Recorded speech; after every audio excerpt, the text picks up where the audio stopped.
Okay. In a world that is obsessed with speed, we're going to talk about something that feels, well, almost rebellious. The idea that the best path to long-term success isn't about moving faster, but about hitting the brakes, deliberately. Now, this isn't about doing less. It's about how being more intentional can actually help you achieve so much more. So let's get into how this whole counterintuitive thing actually works.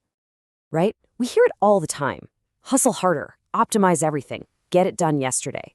But it brings up this really important question that I think a lot of us are feeling. Is faster really always better? Or is this constant frantic rush just setting us all up to fail?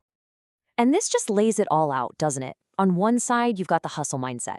We all know it. It leads to burnout, rushing, and making reactive choices just to get those short-term wins. But on the other side, you have the slow living strategy. And this is all about sustainability, doing things with intention, and making deliberate moves that build real long-term growth. So, how in the world did we get here? Well, it all starts with our culture's deep obsession with fast. We celebrate the person who pulled the all-nighter, the overnight success. There's this constant message that if you're not moving at a dead sprint, you are falling behind. Yeah, the message is everywhere. To win, you have to hustle, nonstop. But here's the thing.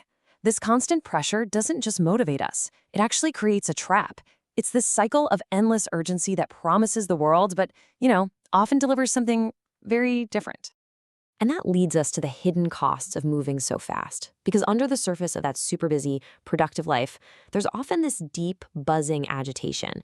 And the price we pay for it, it's really high. First up, burnout. And I'm not just talking about being tired. This is that bone-deep exhaustion that no amount of sleep can fix. It's when you push so hard for so long that you don't just run out of energy. You start to lose the very passion that made you start down this path in the first place. And then our relationships start to crack. You've been there, right? You're physically sitting with people you love, but your mind is just gone. It's on the next email, the next meeting, the next to-do list. That mental absence is what slowly eats away at the connections that matter most. Because real connection, it demands our full, unrushed attention. When we're always rushing, we also end up just skimming the surface of our own lives. We inhale our meals without tasting them. Our conversations become transactions. And even our biggest accomplishments can feel weirdly empty because we never actually paused long enough to let the meaning sink in. And maybe the saddest cost of all, we miss out on the small joys.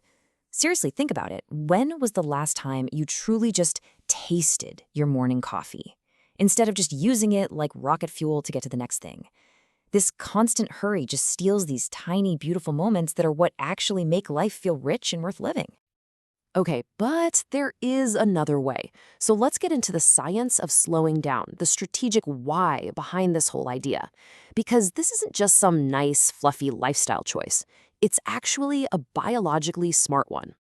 I love this analogy. Think of it like this. The hustle culture trains us all to be sprinters, to go all out in these short, exhausting bursts. But slow living, that's the marathoner strategy.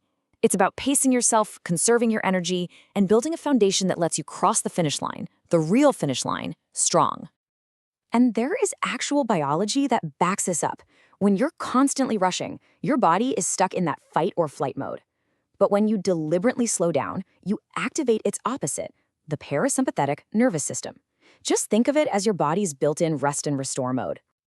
And when that rest and restore switch is slipped on, everything changes. Your stress levels plummet, your thinking gets clearer, your creativity actually has space to emerge. So this isn't just about feeling good.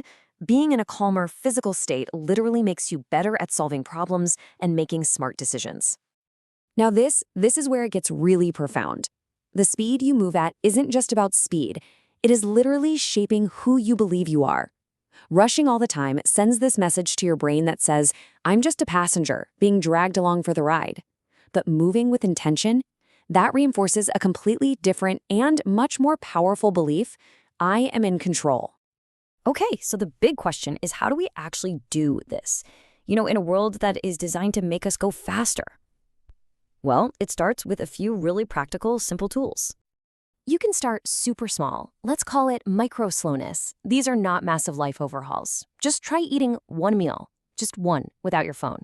Or on your way somewhere, intentionally walk just a little bit slower.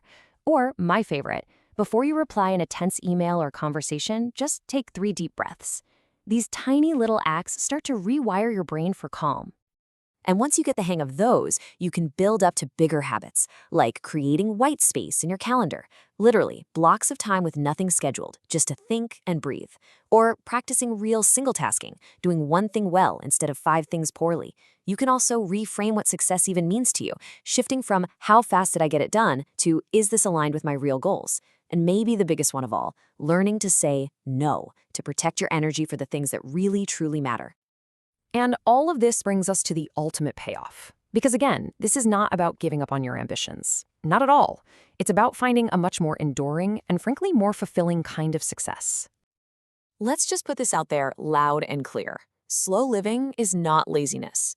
It is strategy. It's a powerful, deliberate strategy for thriving in the modern world without completely burning yourself out. It's really a choice to manage your most precious resources, your energy, your creativity, your sense of joy, so that they can last you for an entire lifetime, not just for this week's deadline. So I'll leave you with this one last question to think about. When you look at your own life, at your own pace, are you building a life that you're just rushing through? Or are you building one that you can actually truly inhabit? The choice is always yours.